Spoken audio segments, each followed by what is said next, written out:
Hello everyone, welcome on in. It's Betting Weekly Game Bet Match. It's your number one tennis betting podcast and YouTube show brought to you in association with Bet Rivers, your hometown sportsbook. My name is Nigel Seeley.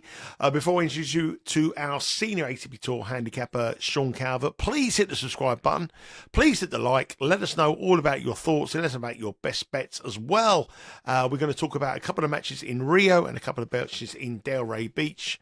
And welcome on in. Sean, how you doing, mate? Final podcast of the week. I'm all right, thank you. Yes, yeah, not too bad day yesterday. Couple of decent winners. A little bit unlucky on the Rinderknecht overs. If that one had come in, it would have been a really good day, wouldn't it? So yeah, we've had a couple of nice ones, but it's been another bad week for the dogs on the hard courts, hasn't it? Rio is often one where on the clay where you get some underdog winners, but Doha has been dreadful. As I speak, Tsitsipas is playing at the minute, and he might beat Medvedev. But if that aside, there's been out of the first 28 matches on hard courts, there were 4 underdog winners, 24 favourites winning out of 28, 14% on underdog winners on the hard court. So this is why I don't have too many bets and slightly smaller stakes in February, because it can be really difficult for value seekers. But Rio has been okay, but the hard courts lately has been a real graveyard for value seekers. But I mean, I think sometimes in betting, though, do we have to adapt? I mean, I said it to you on the podcast the other day, but are the best so much clearer than the best than we had before? I mean, we always thought that the ATP Tour was quite competitive in terms of the top 100 in the world, but really now are the best a little bit better? I guess you would have to say so. Looking at the results for this season, either that or the betting modelling is getting that much better, that they're getting more right than they were before. It could be the case, obviously in this day and age, the favourites, the top guys are much more professional. They've got all the sports science and everything else. Maybe they're just more professional than they used to be in years gone by. I'm not sure. But some of these tournaments in February, they've always had bad returns for underdogs. Doha in particular. Delray Beach isn't great either, because you've got, the 250s. All right, Doha's a 500 now, but it was a 250. And you get the top players playing against, some of them are local wild cards. You've got the top, several players in the top 10 against, or the top 20 against guys that are like 50, 60, 70, 80 in the world. And you don't get too many upsets, but that's always been the nature of February, which is why Rio is always been a tournament I try and focus on if I can. We can't always do it because of the time schedule, but yeah, it tends to be the same tournaments that crop up with more winners and fewer winners in Doha's case. Well, let's hope for a few underdog winners. Let's hope for a few shocks. Let's hope for something interesting, because it's a bit boring when you have all the parlays that keep winning. Boring for the bettors, but boring for... Anyway, it makes conversation. We've got some good stuff today. Well, that is good. That's a positive in itself. As Sean said, we got some good stuff, which means that he's quite excited. He doesn't really get much excited about things. When was the last time you were properly excited about a tennis card, Sean? I think, off the top of my head, you remember I was quite excited about the Australian Open round 1. I said there was a load of good matchups in it, and there was hardly any underdog winners come out of it. It was probably then, but I have been quite bullish about a lot of the stuff this year. Just sometimes in February, you just have to be a little bit careful about your stakes and stuff. It's not for me to get excited about things. It's about me to be analytical and give you the facts and figures. Well, you hinting that you're excited has made me very, very excited. So I can be excited about it. Okay, you can. Yeah. We don't know the order of play yet tomorrow, but we do know the matches. And the first match is in Delray Beach. Learner Tien against Miomir Kecmanovic. Tien is minus 225. Kecmanovic is plus 175. Spread here was 3.5. Total is 22.5. The usual all the different markets available on the Bet Rivers app. And if you do download the app, you can live stream this match. Learner Tien didn't do the business for us last week when we picked him to win the tournament in Dallas. Got beaten round 1 by Cilic. This is a return, and he's up against Kecmanovic. 1-1 is the head-to-head record. Kecmanovic has the advantage over Tien with a win here against Bellucci. A good win as well. And there has been a lot of early money for Kecmanovic to win this match. Not surprised, because he loves it here. This looks like a tricky opener for Learner Tien. Kecmanovic won the singles and doubles here last year. Obviously loves playing this tournament. His record is great here. 9-3 win-loss, 75% win rate. Service points won and return points won, total of 105. He's got a good record against left-handers as well, obviously Tien being a left-hander. Particularly in terms of being competitive, not so much the win rate. His win rate is kind of mediocre, kind of average against lefties, but very rarely does he lose comfortably. There's some very interesting stats about Kecmanovic here. In his last 15 matches, Kecmanovic against left-handers, he's only lost twice in straight sets. And in his last 13 best-of-3 set matches against left-handers, he's won more than 11.5 player games, which is the line today, 11 times out of 13. And in his last 10 matches at Delray Beach, he's won more than 11.5 games 8 times. You can probably see where I'm going with this. He also won more than 11.5 games in his only 3-set clash with Lerner Tien, which I believe was in Shanghai not too long ago. It's different conditions. So minus 120 about Kecmanovic over 11.5 games does look a good choice, particularly as Tien's coming from indoor hard in Dallas. As you mentioned, he lost that match against Marin Cilic first up. I mean, Cilic was great that day. He was great all week, actually, Cilic.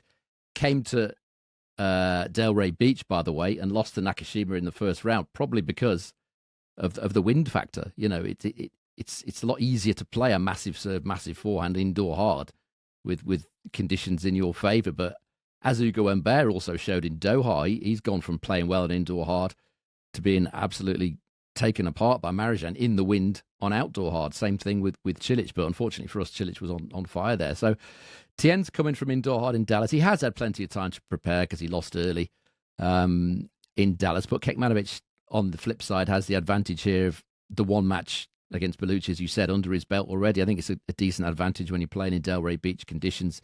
Tien's only played here a couple of times. And Kecmanovic had a confidence-boosting win over Tommy Paul last week, also in Dallas, and he looks to be back in good form. He had a bit of a slump. He does tend to go through slumps, does Kecmanovic. I mentioned about his grandmother dying and all the rest of it sort of at the start of this year, and he's just in a funk. He's that kind of player. He does look a bit moody and feels like a player that for a confidence is a massive thing for him. Coming back here to Delray Beach is obviously massive for him. Singles champion, doubles champion. Started the week as he left off last year. So yeah, I mean Lerner Tien might get through in the end potentially, but I think the way to bet this is over 11.5 games, as I said, for Kecmanovic player games. That is minus 120 with Bet Rivers.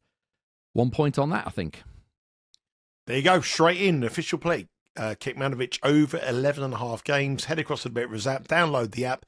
You will see all the specials on this match. And if you do have that bet that Sean recommends there, you'll be able to live stream this match as well. Now we move on to our second match. It's an all-American affair. Zachary Svajda, I think that's how you pronounce the name.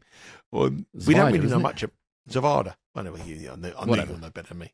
Against Francis Tiafoe. Francis Tiafoe, if someone said to me yesterday or earlier in the week, what price I'll be Tiafoe against this match, I'd say minus $2. He's minus 148 against Zvajda. Plus 118. Zvajda's got a good record this year. He's only lost one match in competitive match in 12 matches, but obviously a lot lower level in this qualification as well. Come through qualification in 2 matches, beat Kovacevic in round 1. Tiafoe had a good win against Hichigata, but the market loves the dog here. I don't know whether we might get a price where Tiafoe may be a little bit of value. Obviously, they've never met before because these two players are in different stages of their career. Zvajda is only, I think, how old is he? 19, 20? He is 23. 23. I was a bit older.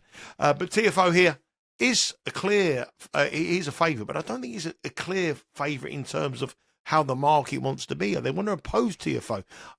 You watch the game, you can see what they're looking at. Why do you want to oppose Tiafoe here? There's a lot of trends with Tiafoe. I'll come on to in a minute. I mean, this match should be pretty competitive. You can tell by the odds it should be pretty competitive because of the form that Svajda's in right now and the confidence that he's playing with. He won the San Diego Challenger a few weeks ago. Obviously, West Coast. This is East Coast, but it's a good hard court challenger. He beat Sebastian Korda in the final there, which is a very good result. And he's only lost in his last 11 matches came when he lost to Alejandro Davidovich Fokina in Dallas. But that was pretty close, 6-4, 7-6. So gave a good of account of himself there as well. His confidence is obviously on the up.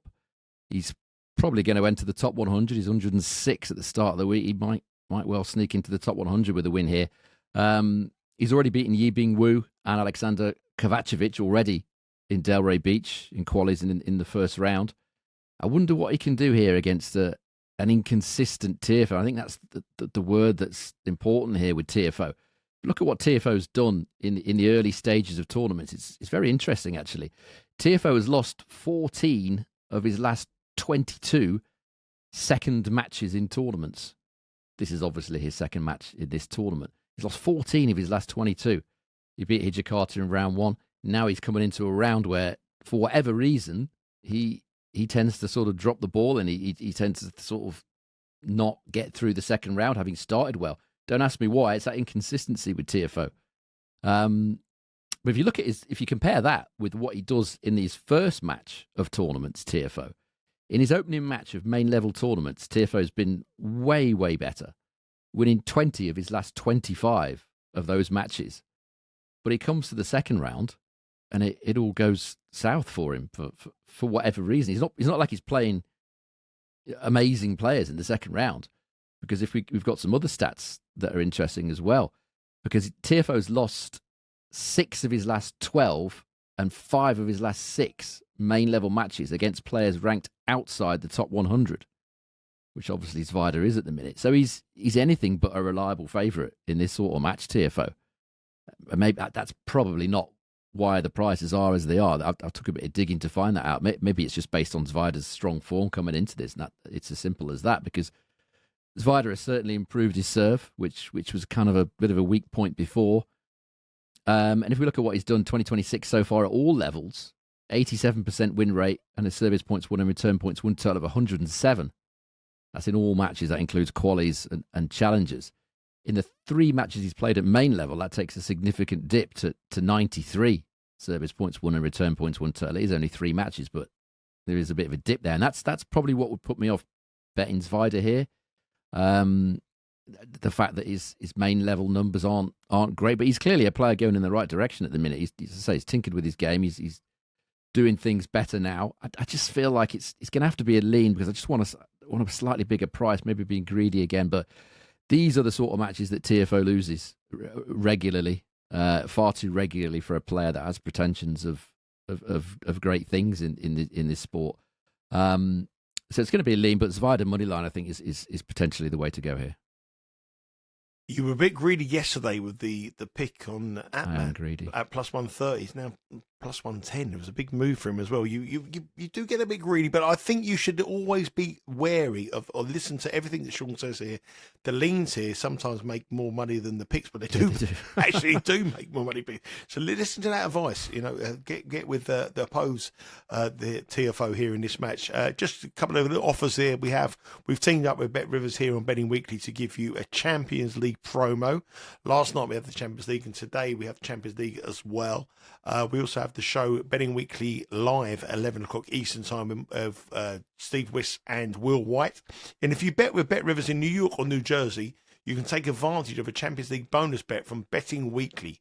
You enter the bonus code BW216 for a $10 bonus bet to use on Champions League knockout round matches. That code again is BW216, and it's available to Bet Rivers bettors in New York and New Jersey. The offer ends on February the 25th. You must be 21 or over.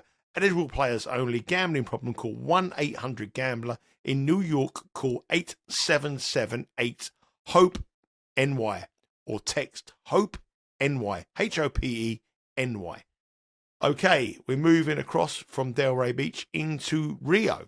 Now, we didn't really ask about the conditions. I didn't really want to say much about the conditions. I think it's pretty boring conversation, because I think is any rain going around in Delray happening? Yeah, what anywhere really? Is there anything happening? Nothing exciting in Delray. It's the same old 28, 29, nice and hot, a little bit humid, tiny bit of wind around, same old. In Rio, it's again, it's kind of similar to what we always see in Rio. I'm just looking at the live forecast here because it changes quite a bit. Today in Rio, that's Wednesday, it's going to be 33 in the shade, but feels like 40 with the humidity. And tomorrow, slightly cooler, 29, but that's still, there's thunderstorms kind of threatened, so it's obviously going to be super humid there as well. So I would suggest that it's going to feel like sort of 35, 36. something like that in Rio tomorrow. It's always a physical test. That's the key thing to take away from this when you're thinking about putting your bets on in Rio. It's a real hot, humid, physical test in sort of slowish conditions. Well, physical tests, slow conditions, they don't really tick many boxes for the favourite in the next match. Matteo Berrettini against Dusan Lajovic. And if you're talking about what you just said there, that ticks every box for Lajovic and every cross in the box for Berrettini. But Bet Rivers have Berrettini at minus 345 to win this match. Lajovic is plus 260. Spread is 3.5. Total here is 21.5. Whole host of markets available again, as you can see on the screen. Set betting and set spread, as well as another number 50 different markets. Now, Sean, you've teed yourself up perfectly for a bet on Lajovic. If you're going to come on and say Berrettini's going to win this in straight sets, I will eat my hat. I've got plenty of hats. Yeah, you won't be eating your hat today. Not as far as this match is concerned anyway. Yeah, you're right. It's just not good conditions for Berrettini, is it? I mean, I'm not saying it's great for Lajovic because he's 35. If he was 25, you'd be all over this. 35 obviously makes it a little bit trickier. But yeah, Lajovic should fancy his chances here. You know, Berrettini's at his best when he can get cheap points from his serve, his big, massive serve, huge forehand. That's Berrettini pretty much. You know, the backhand is a way to get the ball and manoeuvre it onto his forehand generally. But it's not so easy to do in these conditions. You know, and he showed that last week. He was beaten pretty comfortably, actually, by Vic Capriva in Buenos Aires after he struggled past Federico Coria in his opening match. And Coria hadn't played at all since last August. And he still went 7-5, 7-5 with Berrettini. If you're looking at just at the clay stats of Berrettini, you would think, well, actually, he can play on clay. His clay stats are really good. But they're misleading because a lot of those numbers come from him playing and winning tournaments at altitude in quicker conditions, places like Kitzbühel, Gstaad, Marrakesh even, much quicker than this. This is about as slow as it gets and as hot and humid and physical as it gets, totally different conditions. And the technical deficiencies in his game are more exposed on the clay. And, you know, that's borne out in his results in this particular swing of the tour. He's not done anything really in South America on the clay. He's played 5 matches on the golden swing in his career, and he's yet to win a single one of them in fewer than 24 games. He's had 2 or 3 wins, but they've all been really long affairs. You know, he's found it very, very difficult. Lajovic is obviously at the veteran stage of his career now, 35, but he does love the slow clay. You know, conditions can be too quick for him on sort of quicker hard courts. He's made the quarterfinals in Rio in 2 of the last 3 times he's played here, so he obviously enjoys the conditions here. Had to get back in as a lucky loser, lost to Monteiro, who's obviously highly motivated playing in this tournament, the Brazilian lefty. But he got back in and he beat Altmaier in the first round. I think I'm right in saying Altmaier had won all 3 of their prior meetings, and Lajovic has come in and changed that, turned that around. And the other thing I quite like about Lajovic, he's got a really good kick serve, which if he's going to place that, which I assume he is, towards the Berrettini backhand, that will be a go-to shot for him, you would think, in this matchup. And Lajovic against big servers on clay, he's got some very strong trends, actually. He's beaten Bublik, Raonic, Fritz, Isner. He's beaten all those guys on clay. And he's actually gone over 10.5 in set 1 in 7 of his 8 main level matches on clay versus the big servers in my database. Pretty much all of them went 7-6 in the first set, 7-6 or 7-5. You'd be expecting Lajovic to be competitive here in these conditions. Again, similar bet as to the Kecmanovic one. Over 10.5 player games here. Minus 102, that is with Bet Rivers. That's just half a point on this one, I think. Just a little bit concerned about his physicality at the age of 35, but I still think we have to take Berrettini on in some way in these conditions. The other obvious one really is over 9.5 games in set 1, which is minus 104. That is also appealing as well if you fancy more of a quick in and out bet in the opening set. So I'm going to side with the player games for Lajovic, over 10.5 total player games in the match for him. That's as I said, minus 102 with Bet Rivers. Minus 102 over player games for Lajovic, plus 260 on the money line, plus 114 on the game spread as well. Our final match is Damir Dzumhur up against is it Jaime? How would you pronounce this? Jaime. Jaime Faria.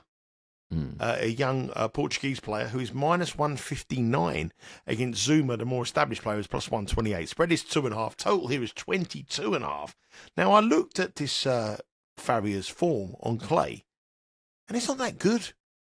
Last year, 2025, he only won 9 matches in 23 matches, a very poor record. He's against Dzumhur, who is a player that is 62 in the world, and he's a big dog here. I think when people see young Spanish or young Portuguese players or South American players, they sort of think, oh, they're clay dogs. I'm not quite sure if this is the right price here. It does seem a little bit short. I think it's based on the fact that he had a great win over Sebastian Baez in round 1, combined with the fact that always, you know what happens when you win a good win against. It's always a down, isn't it? Yeah, that's the point. Yeah, can he back it up? That's the question. Was a great win over Baez, but again, it was, as I talked about before with Baez. I talked about it specifically in Buenos Aires. Baez admitted that the nerves got the better of him. Not so much in Buenos Aires, although they did. He talked about it more here. He was 2-time defending champion, Baez, coming to Rio, and he said he wasn't able to play his usual game. He just struggles with nerves. He does do, Baez, sometimes.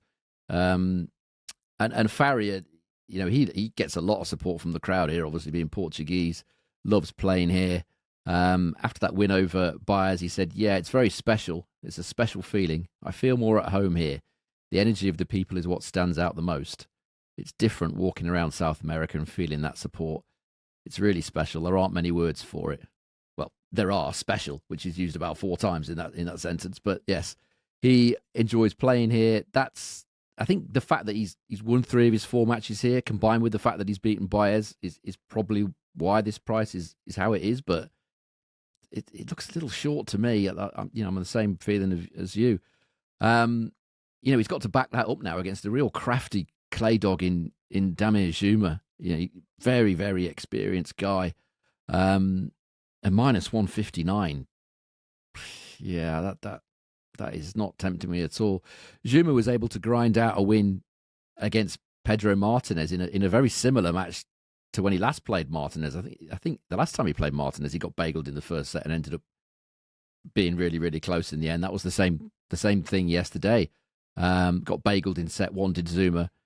Because of that bagel, he won far fewer points overall in the match than Martinez did, and was behind on the stats, but he still won because he managed to grind it out. There's nothing in the recent clay stats that suggests that Faria should be minus 159 here. Last 12 months on clay at main level, Dzumhur 58% win rate and a service points won and return points won total of 100. Faria exactly the same total of 100, but a worse win rate at 50%. Digging slightly deeper into those numbers, Faria only winning 46% of second serve points, Dzumhur winning 53%.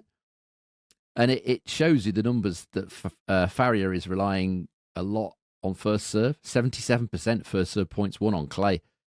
That's pretty big. But his second serve isn't helping him really. Faria's won 3 of his 4 matches here in Rio, but again, in Rio, he's only winning 45% on second serve and a very big 80% on first serve at a tournament where it is pretty slow. It averages 66.6% first serve points won this tournament. He's winning 80% in the 4 matches that he's played. So a massive part of this match will be how well Damir Dzumhur is able to return the strong serving of Faria. Just feels a little bit short to me on Faria on statistics. It's all based on Faria's performances here in Rio specifically rather than everywhere else. And obviously on the Baez win, the impressive win over Baez. The question, as you've posed, Nigel, is can he back it up? Maybe, but minus 159 is short. If you're betting in this one, I think I'd go with Dzumhur. I definitely would go with Dzumhur. Money line, plus 128. He does worry me, Dzumhur. The thing that worries me a bit is the fact he's 33. He did have a bit of a grind against Martinez yesterday. Might be a bit leggy, but you can't take Faria at minus 159 here. No, totally agree with you. I think that's one of the best bets of the day, actually, Dzumhur tomorrow. Just not convinced by Faria. Great win against Baez, but Baez must be absolutely exhausted after what he's done so far this year. So travel a lot. Certainly stressed. Yeah, and it's very, very hard to back that win up. Only a lean for Sean, but we do have official players. Give us a recap of your official play, Sean. Yeah, so here in Rio that we just talked about, it's over 10.5 player games for Dusan Lajovic at minus 102 with Bet Rivers against Berrettini. And over in Delray Beach, it is going to be, what is it? 1 point win on Kecmanovic over 11.5 games against Tien. That is a minus 120 chance for Bet Rivers. So they are the official bets. If you bet with Bet Rivers in New York or New Jersey, you can take advantage of a Champions League bonus bet from Betting Weekly. Enter the bonus code BW216 for a $10 bonus bet to use on Champions League knockout round matches. That code again is BW216, and it's available to Bet Rivers bettors in New York and New Jersey. Offer ends on February the 25th. Must be 21. Eligible players only. Gambling problem, call 1-800-GAMBLER. In New York, call 8778-HOPE-NY or text HOPE-NY. That code again is 8778 for New York.